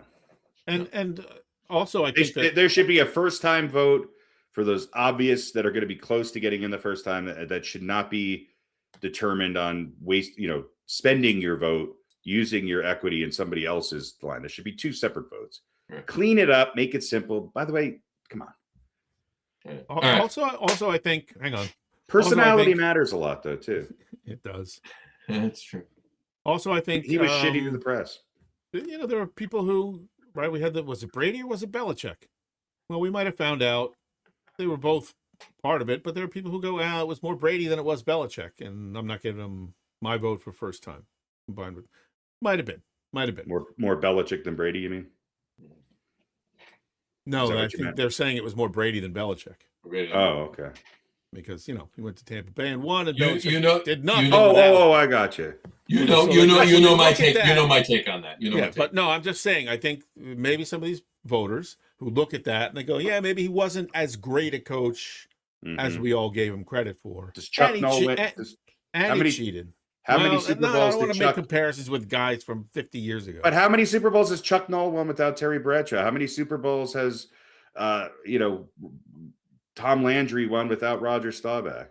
How many Super Bowls did Jimmy Johnson win without? I'm not saying it doesn't Troy happen. Aikman? My point is, if that is in the mind of a voter, maybe he's not as great a coach as we thought. Well, and add that with the Spygate thing, and maybe I'm not going to give my first vote just in case there's. I'll say this, and just in case there's anybody listening on the audio post or tonight that that hasn't heard me say this before. It's quick. My take on that is they needed each other, just like Chuck Noll needed Terry Bradshaw. They did. Just like Jimmy Johnson needed Troy Aikman. They needed each other. Now, when Tom Brady went to Tampa, he found his other Belichick in Bruce Arians. Belichick didn't find his other Tom Brady in New England. Your logic is more than sound. I'm just saying, in someone's eyes, you look at the two of them, and when they were together, Bruce Arians was Tom Brady's second Bill Belichick. That's your quote. They were great together, and Belichick was amazing. That's diminishing Belichick, even though I like Bruce Arians. And you know what I mean. Maybe he wasn't as amazing as we thought, because once Brady left, not that he should have won 3 more Super Bowls, but they were a shell of them. That's also just how good Brady was, to Pete's point. I mean, there's very few. How many other quarterbacks have won a Super Bowl and then gone on to win? There's a few, but not in that fashion. Not at 42 years old or whatever it was. All right, let me get to Eli so we can move on. I'll just say, look at the great quarterback. Look at Hall of Fame quarterbacks, and look at what we were talking about, their record. Look what their record was. Is it that much over 500? Isn't Eli like 500 for his career? Yeah, I think Joe Namath was under 500 and had a higher interception ratio than Eli. That shouldn't be something basically sucked after the Super Bowl. The guy went to 2 Super Bowls, was the MVP, and beat one of the great teams that would have gone undefeated if they hadn't won twice. But they won't. The great undefeated. But they were both great teams with the that was probably the biggest quarterback upset in the history of the game, and one of the greatest coaches in the history of the game. I mean, those were huge games. And I think the Giants have the 2 biggest upsets in Eli history. But you have to put him in. It's just stupid to go, he's 500 they'll for his get career. In. I don't think there's anything they'll get really in, but again, it's an excuse not to vote for him the first time. Right. Mm-hmm. So, all right. Question of the day. 4 got to stay. Can I raise a practical question at this point? Well, if you just answer the question. Do you want it? Are you sure? Well, here it is. The question of the day. That's pretty good. I like that. We're not giving away our ages with the No. Yeah. That's not Gen X porn right there. I was gonna make a new maybe a second opening for that, but I couldn't find any recent references I really like as much as those. I love it. I love it. It's perfect. That and Spinal Tap. Perfect. Done. All right, here we go. Question today, 4 got to stay. This is Pro Football Hall of Fame voting. Mm-hmm. Okay. This is head coaches not yet in. Okay. All right. Write these down. Remember, 4 got to stay, 2 got to go. I'm giving you 6. You got to pick 4. All right. Write these down. Bill Belichick. It's like a game show where you got to write this. Dun, dun, dun,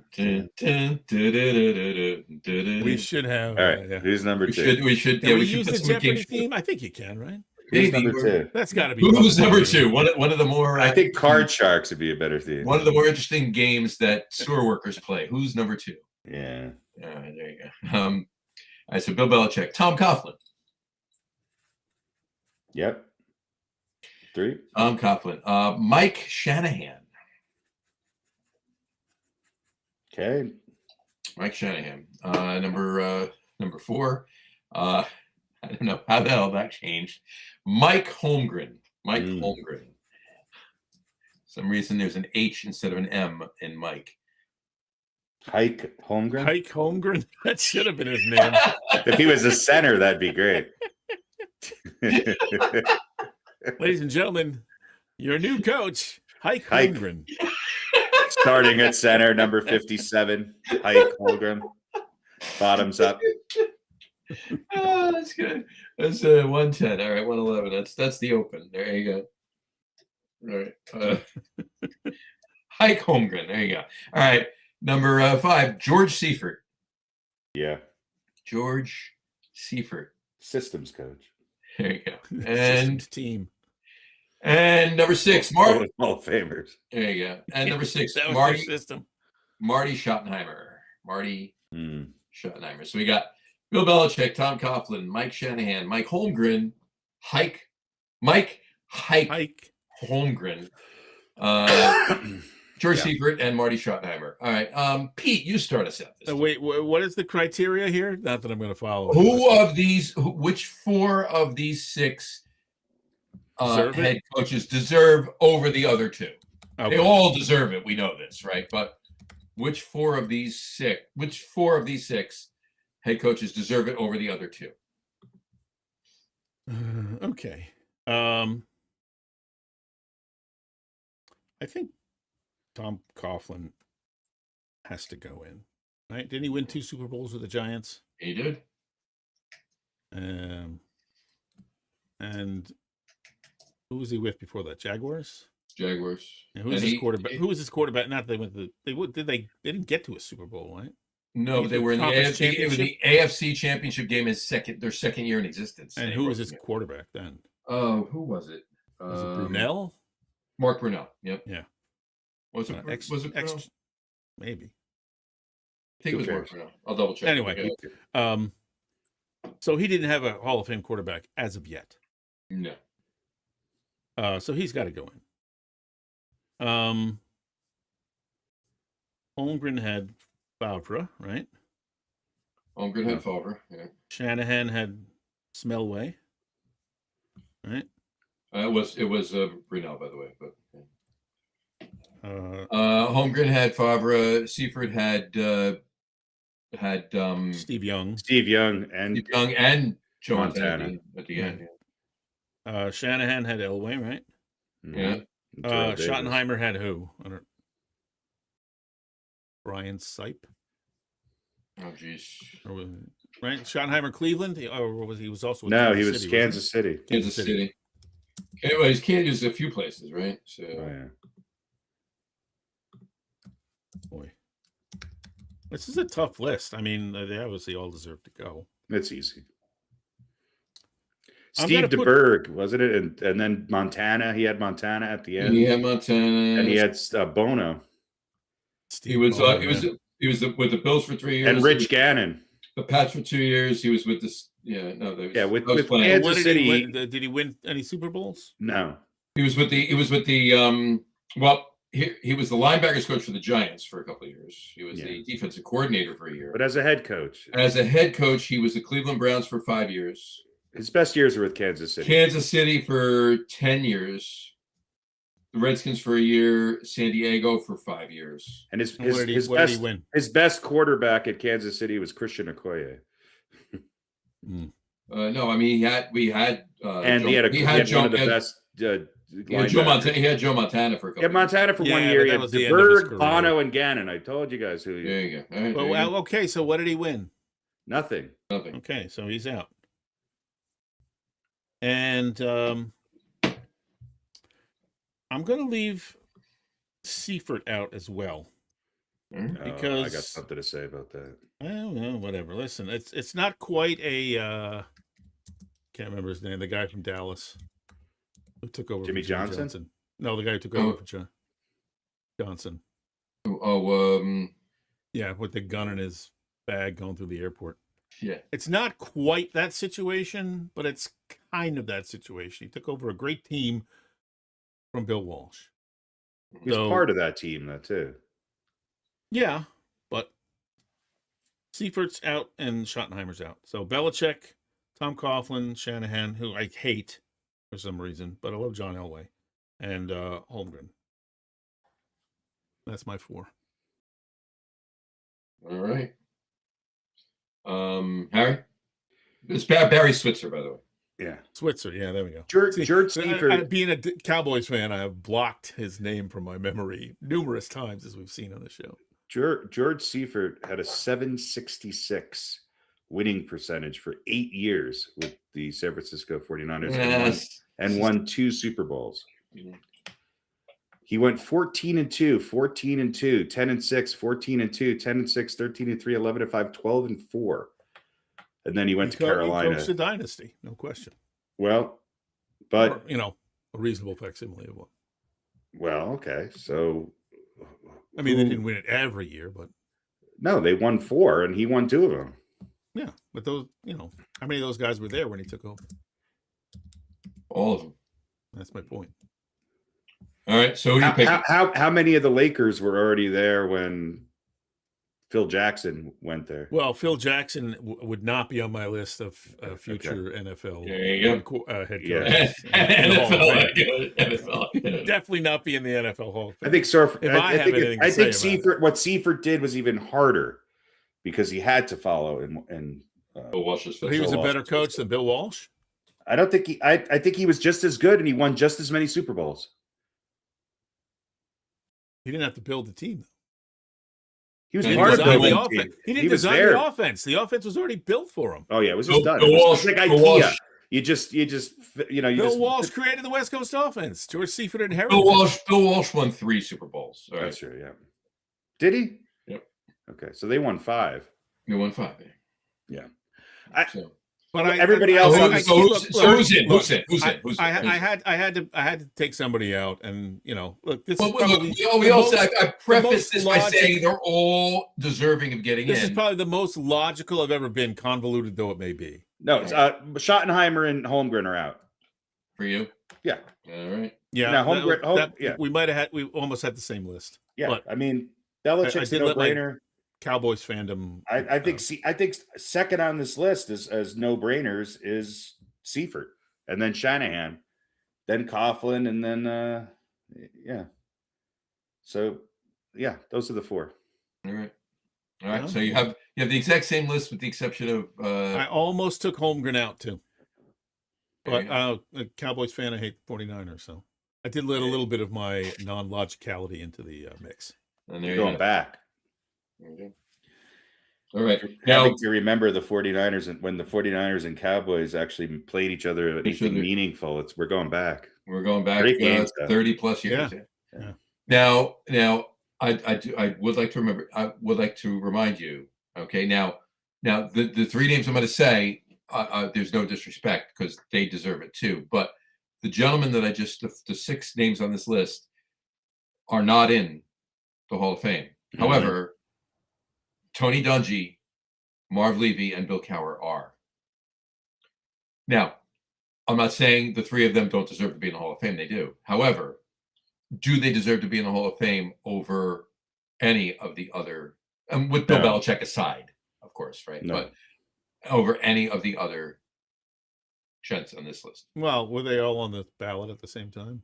Or any of them? My point is that they got in, and these other gentlemen haven't. I agree with your point. I wonder if it's a question of the passing of time. Well, Dungy aren't the guys who voted Dungy's for this newer than a bunch of these guys. Yeah, that's what I mean. That's what I mean. Yeah. But I mean, we're going back. We're going back to the 70s with some of these guys. Some of them are a little more right. Like, who's the most recent? I mean, other than Belichick, Coughlin, maybe Holmgren. right? Didn't coach Oh, as honestly, long ago, but it was still 30 years ago, right? Probably George Seifert's probably the retired the No, earliest. Holmgren coached less than 10 years ago. Yeah, no, I'm saying Seifert probably coached the longest ago of all of these guys. Holmgren was coaching in Holmgren was coaching. Holmgren coached the Seahawks in the Super Bowl that they played against the that was 15 Steelers. Yeah. No. They played the Steelers in 04 or 05 or whatever. It hasn't been 30 years. That's my point. No, it's been like 20 years for So Holmgren. my point is maybe some of these guys that are, but I would think the voters, the guys who vote on this, are it's Holmgren crusty old men like us, aren't they? Are Holmgren and Mike McCarthy just the same person? Or can we just put them in together? Mike Mahomgren Carthy. Mike Mahomgren Carthy. Well, we just change Mike's name to Hike. Yeah, Hike Mahomgren. Hike and Holmgren going in. Hike McHolmgren. Hike McHolmgren going into the Hall of Fame in the special name category. Hike McHolmgren. There you go. And I mean, you could make the same argument that Shanahan just took Bill Walsh's system, but all these guys, Shanahan's, I think, an important part because of the family tree that he's grown into the, of course. the NFL. His son is an amazing coach. He is hateable, though. He looks like Willard the Rat. He is kind of a douche. And back then, I hated LA so much. More hateable than Nick Sirianni? I don't hate Sirianni.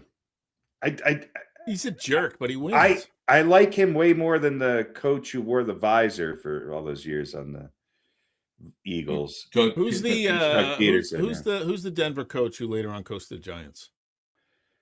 Dan Reeves. Dan Reeves.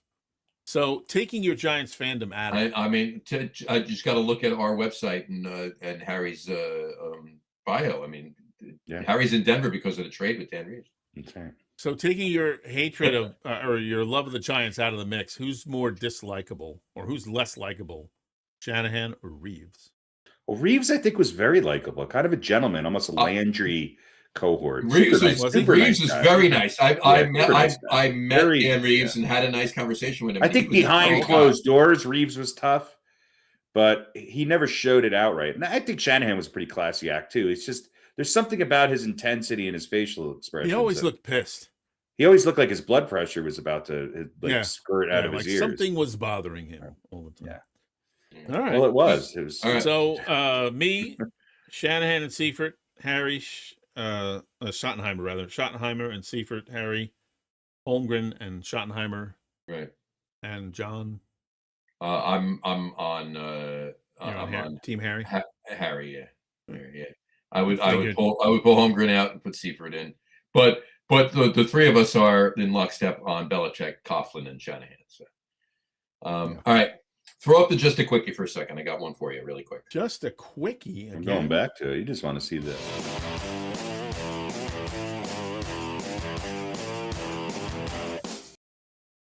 Nice. Very good. All right, that's it. I just want to see it again. No, I'm kidding. Really quick.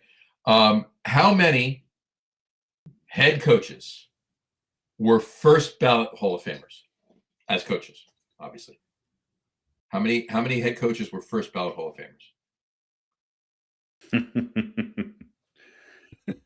Pete looks a lot better. I may change this to I'll just put this instead of. Stop teasing me like that. Pete, I've never seen you like this before. Yeah, well, great.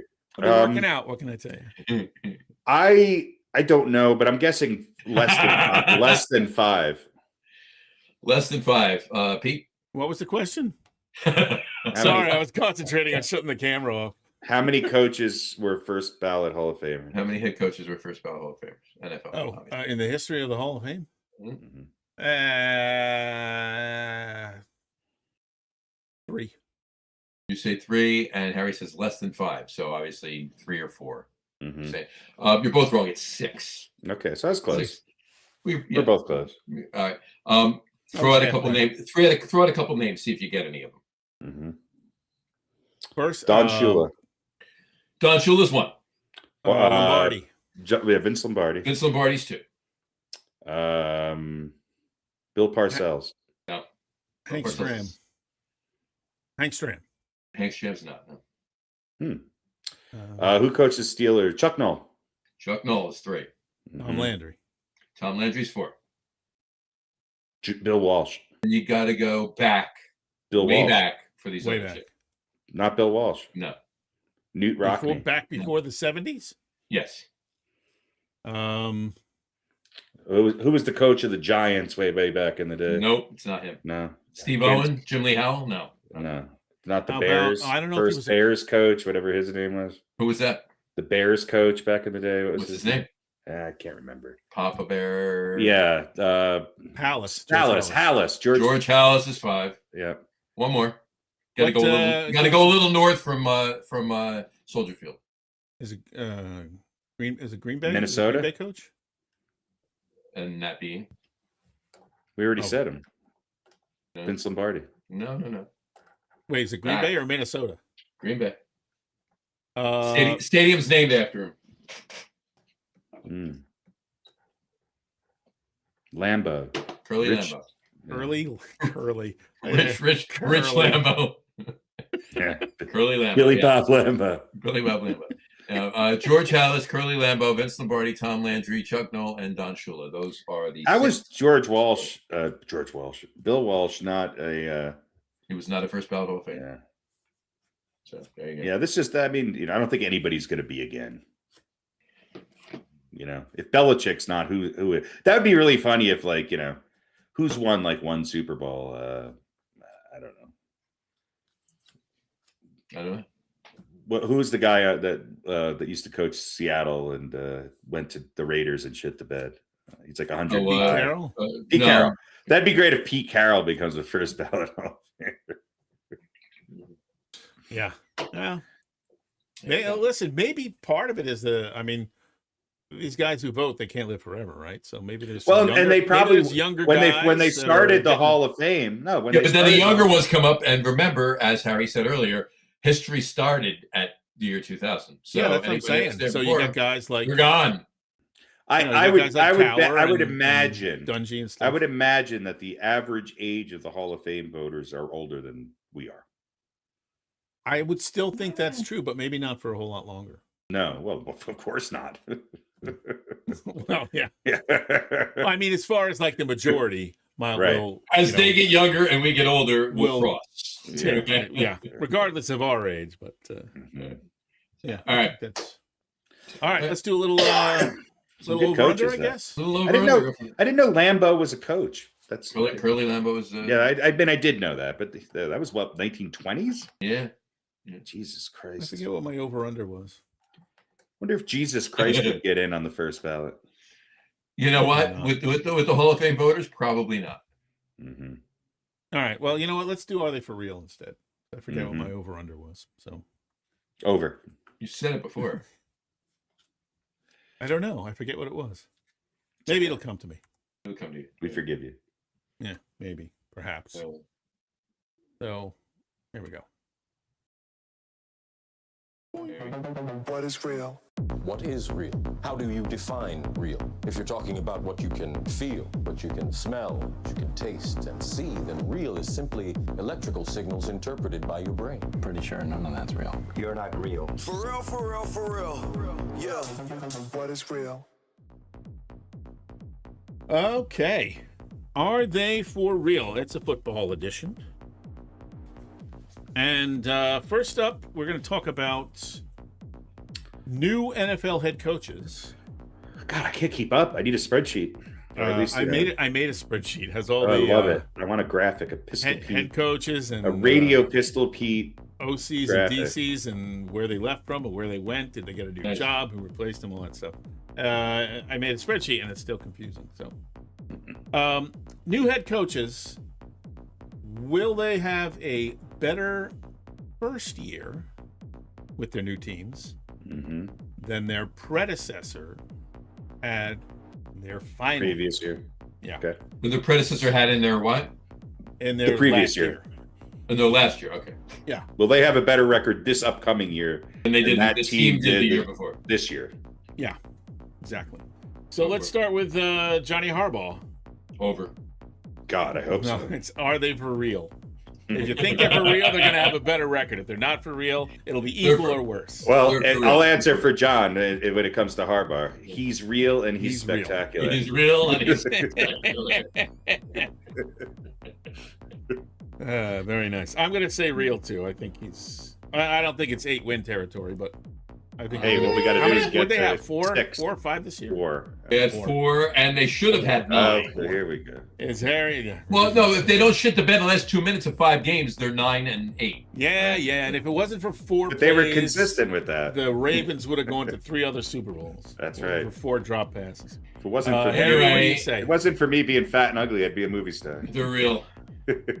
Harry, you going real more than 4? Or are you going to stick Oh yeah, with 4? yeah. All right, Harry's breaking from tradition here.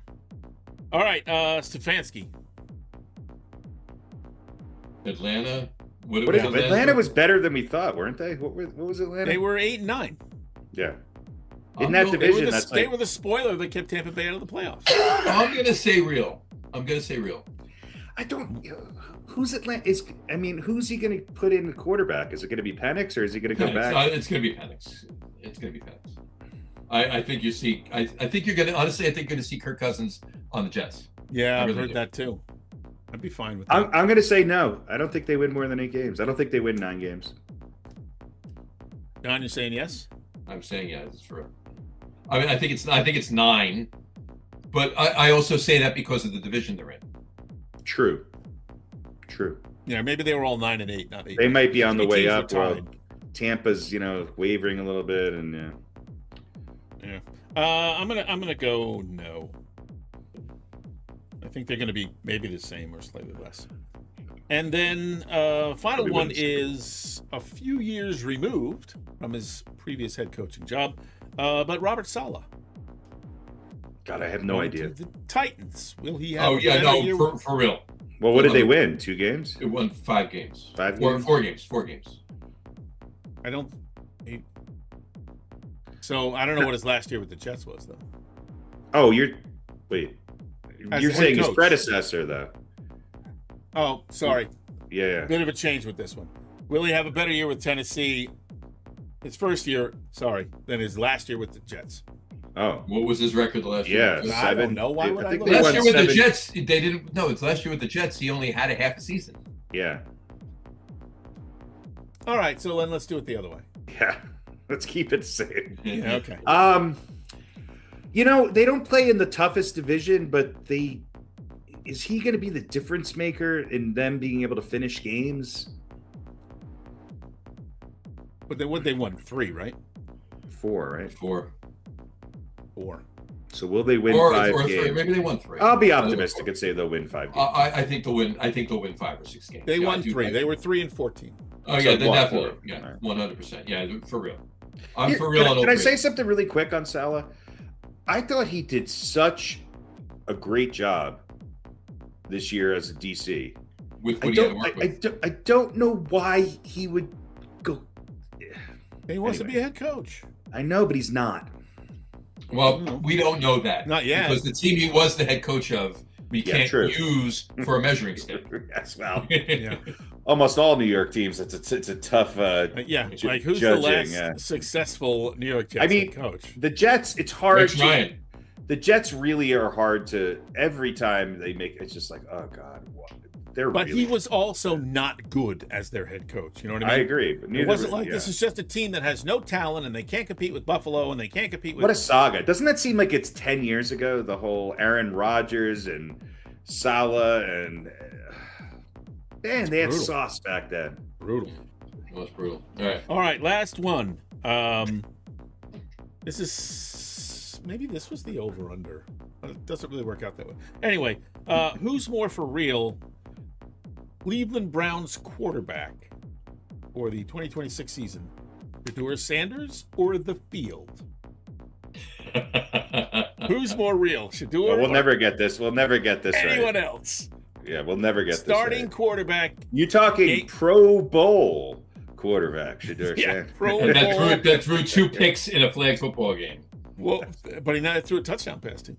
I'll tell you what. I will say this. I think Sanders Sanders has a lot of potential, but he needs the right team around him and the right coach. I think they're going to ride Sanders. I do too. I think they're going to ride Sanders. Who is? I think he's their best option. I think he God, proved that he's a little better than Gabriel right now. Todd Monken is the coach. Todd Monken should have been the Giants' offensive coordinator, but I think Monken. Yeah, he won't. He's who's he going to bring in? No, right, but that's what I'm saying. He's got to be like, I don't give a fuck. They're not going to go back on the Start the carousel. They don't have a pick high enough where they can go get one of the only 3. Yeah, no, that's what I'm saying. He's going to come in and go, hey, let's start the kid. Let's see what he's got. Yeah. Let's see what he's got. And that's exactly what they're going to do. So yeah, so it's so you guys are going Shador. And you know what? I'm going to say something here which is unpopular because people love to shit on Sanders, and I get it. Props to Shador Sanders, man. He went through a lot of crap, and he is now a starting quarterback in the NFL, which I did not see coming after where he was drafted and where he was in the order on that team. So good for Shador. I hope he has some success. I really do. There you go. All right. Cool. Yeah, that is. Are they for real? I don't remember what the over/under was. Oh, well, I'm just going to say over. Yeah, I'll go over too. All right, I'll make one. Let's all go over. So whatever you think of, you can apply it to it, and we can do it. We can bring it back up on Sunday. I do miss when you used to count your pills. Yeah, I have too many and bottles paper now. clips. I have too many bottles. You were I good have. at that, I think. I have a certain amount of staples in my hand. In my stomach. Harry has a couple skills. Counting things in small containers, he's pretty good at. Yeah. And knowing how many games the Giants are going to win next year. That's about that's it's on my resume. Yeah, so. All right. Well, there The we great go. giant prognosticator. That is, are they for real? That is all for real. All right. Hot takes? Hot takes. Or do we want? Yeah, hot takes. Or do we want to what? That's next. I think that's good, right? Yeah, I think that's maybe to touch on the NBA otherwise, but. Yeah. Well, all I was going to say with the NBA was just that. What are your thoughts on Giannis and Draymond Green? But for now, as far as I know, since we've been on the show, oh my God, 1 minute and 20 seconds left, and it's tied 106. Yeah. But we can talk about that on the next show, which will be more basketball related after they get traded, if they get traded. So there you go. Right. So because who knows what? Because the Bucks are looking for a huge windfall, and who knows if anybody's going to give it to them. And yeah, so all right. Yeah, I'm good with going. I'm good with moving on. We got Winter Olympics hot takes. Oh. Hot takes. All right. These are all Winter Olympics related, and we'll go back and forth. Harry will go first on the first one. Pete will go first on the second one. So forth. Write these down. Oh no, you don't have to write them down. Just let's forget. Have at it. Right. First one is skiing or curling. Skiing. I gotta go curling. All right. And there you go. All right. Pete, you're first on this one. Bobsled or luge? Bobsled. Bobsled for Pete. Bobsled. Both of you. All right. I don't like watching their feet in those. What's the other one that's even crazier? Skeleton? Is that what it's called? Skeleton. That's where you just stick a blade up your ass and just and go for it. It's like it's a butt plug skate, right? Yeah. You put some oil on your gloves, and that's the reason why they call it that is because it actually attaches to your skeleton. Right. You have to have like a socket inserted, and then they screw the blade in there. There's just a guy with a jar of Vaseline. All right, you ready? And they shove it in, and you go. It's just like It certainly do. Before you change your mind, they have to get you on the course right let you know away. a little secret. As soon as it's shoved in, you're going. Yeah, before you come to your senses, like I'm not doing this. Screw this. Oh no, there you go. I think they should combine biathlon and the bobsled, or not the bobsled, the luge. So you got a guy with a shot. As you going down on the luge. Yeah. Actually, how about if they put another guy with a shotgun behind the target? Yes. Or side by side, and who shoots back at the biathletes? Absolutely. Yeah. Now we're talking. Now you're talking. Lindsey Vonn would just be like, "Fuck this! You can shoot me. I'm going down." All right, there you go. All right. Next one, Harry, you're first on this one. Hockey or speed skating? Oh, hockey. All right, Pete. Look in the Olympics here. I'll say speed skating. All right. There we go. Pete, first on this one. Downhill skiing or ski jump? Ooh.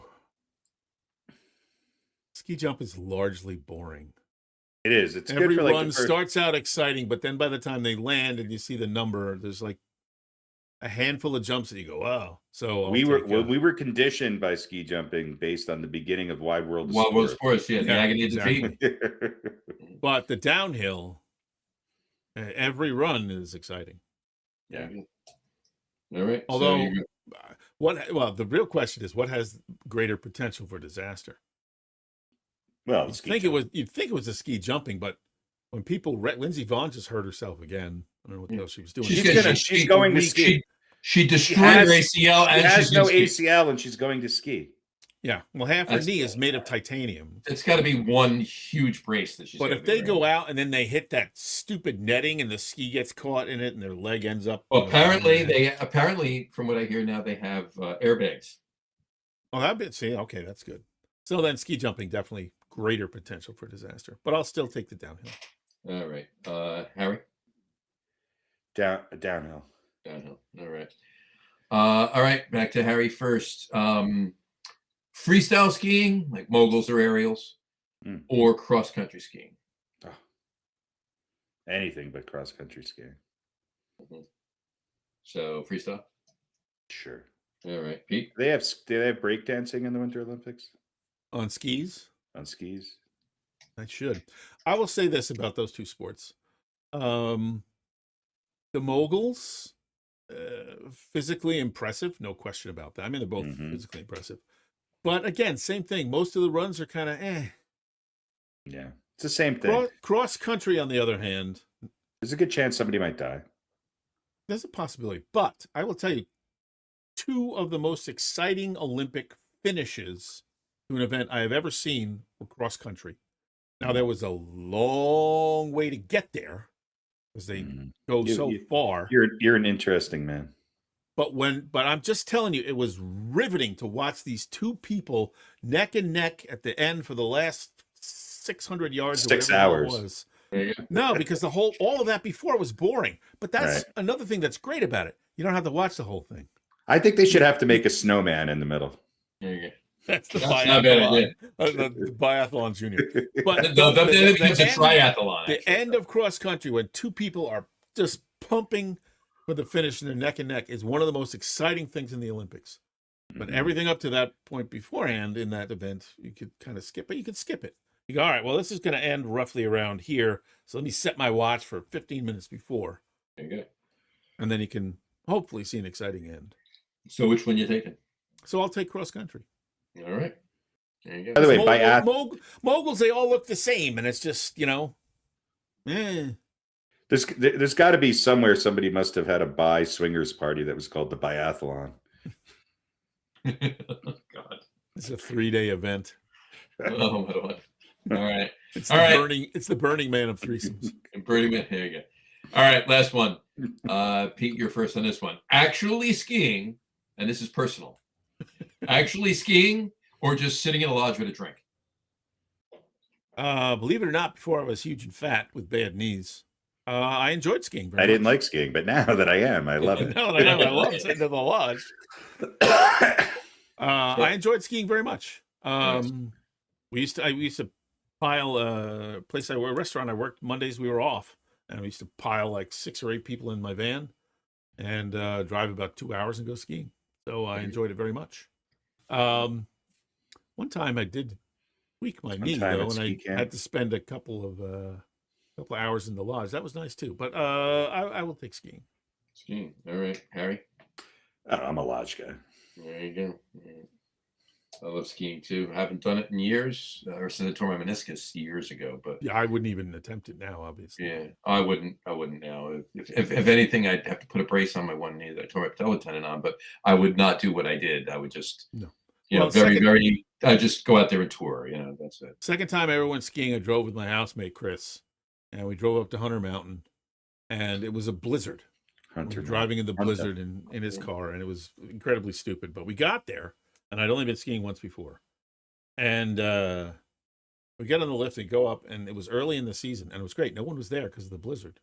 I mean, there were people there, but it was not crowded, and like a Thursday afternoon. But it was early in the season, and the lift was not stopping at the intermediate. Like you couldn't get off there. It kept going straight up to the top. It kept going up. So the second time I ever went skiing, I had to ski down like the Black Diamond Hill. And Chris was an incredible skier. He used to work as a ski patrol. And he's like, all right, I'm going over to the Double Diamond. And I'm like, one of the few falling every 18 feet and cursing the gods. One of the few times in my life I ever lost my actual sense of humor. But it didn't stop me from going back. Probably made me a better skier by the end of the day. Just at least one who could survive. Yeah, that's funny. I loved skiing. I used to go constantly.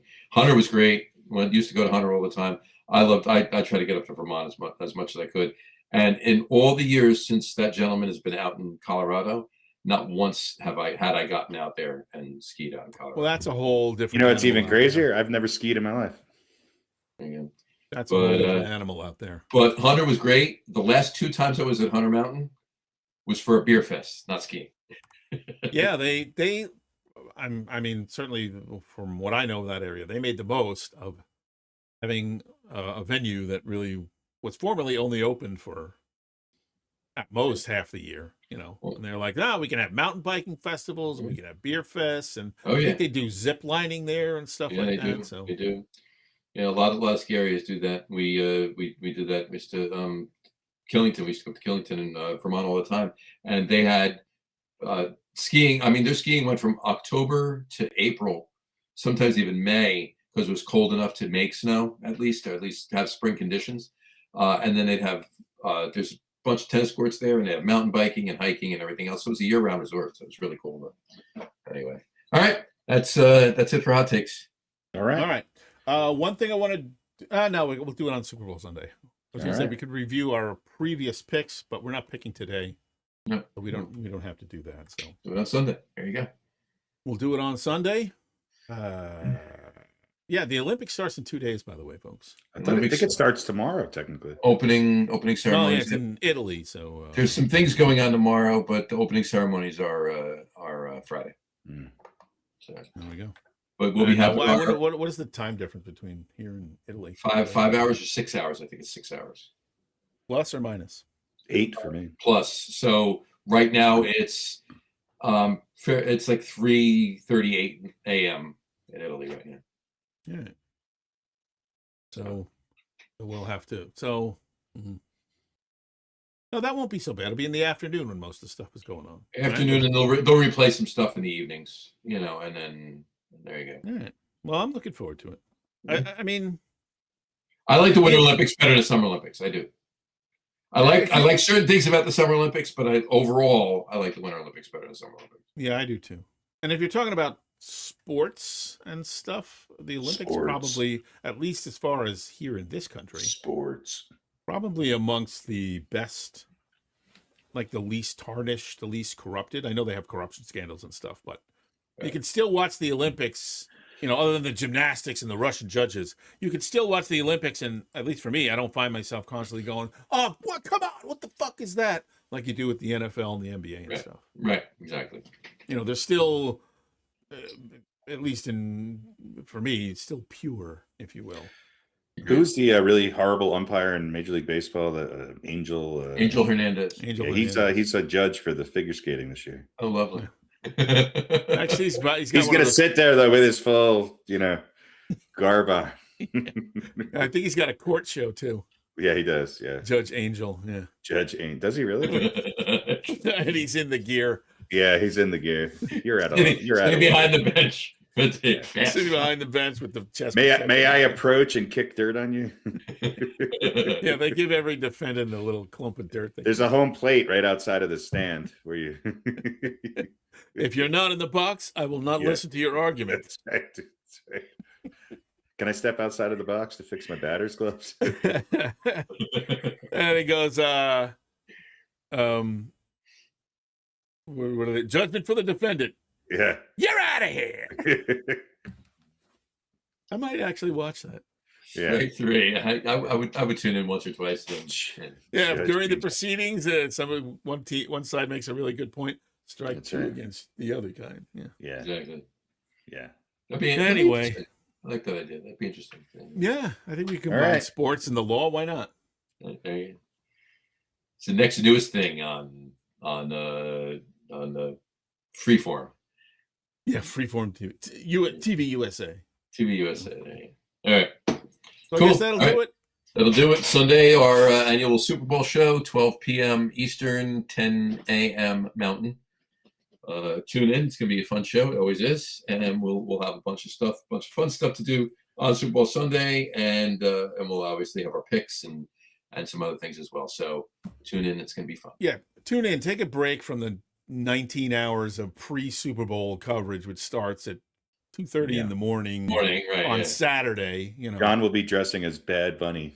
Well, I wore this tonight just to honor the Giants, but I will on Sunday. Mark Bavaro. It's Mark Bavaro, yeah. On Sunday, I will wear the jersey and cap of the team I think will be winning. Oh wow! Ooh. So do you have a Seahawks jersey? I have Seahawks and Patriots caps and jerseys. Of course you do. You still buying your stuff from the guy that out of the pickup in the back of the flea market over there. The guy with the Chevy. When I need a new one, I freehold free market. I have dialed way back on that. It's just the only jerseys I get now are jerseys I want. Do you and Jess ever wear matching jerseys and go out on the town? Never. You guys fight over the village budget versus the jersey purchase budget. Are there ever any tiny jerseys for the village? I do not fight over the village budget. I'll leave it at that. There's no George Martin figurine that well, look, I will try lives in Christmas Village. There's no Otis Anderson doll. I will try and find some Christmas Village editions that have Giants jerseys on them. Phil Simms commemorative. If I can find a Giants Caganeers, I'm sending it your way. Absolutely. Or Jets. Jess likes the Jets. So. She does like the Jets. We do have a couple of Giants pieces for the village. We don't have any Jets. But if I find one with the Giants, then it's for both of them at the same time. There you go. Exactly. I don't want either of them to hate me. Giants for me, Village for her. There we go. Right. There you go. So tune in Sunday. As they like to say in their Reddit group chat, they're village people. Yeah. There you go. Bye, everybody. Right.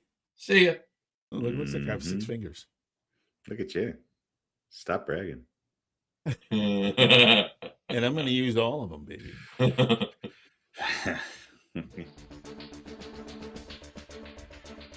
Thank you all for watching. For those of you listening to the audio podcast, a passel of thanks for listening. You're all really swell. Like and follow us on all our social media. Check us out on Instagram, Facebook, and TikTok. Just search for the Get On With It podcast.